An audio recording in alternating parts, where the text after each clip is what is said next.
ফের অ্যাকশন মোডে ইডি। শুক্রবার সকালে দমকল মন্ত্রী সুজিত বসুর অফিস সহ কলকাতার মোট 7টি ঠিকানায় হানা দিলেন ইডি আধিকারিকরা।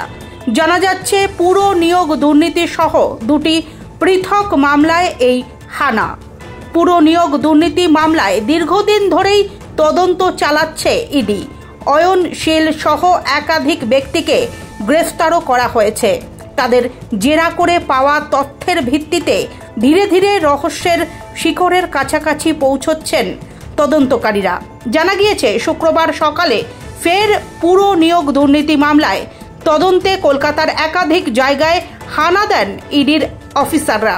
সল্টলেকে দমকল মন্ত্রী সুজিত বসুর অফিস, নিউ আলিপুরে এক আইনজীবীর বাড়ি, নাগেরবাজার কাউন্সিলর নিতাই দত্তের বাড়িতে যান তারা।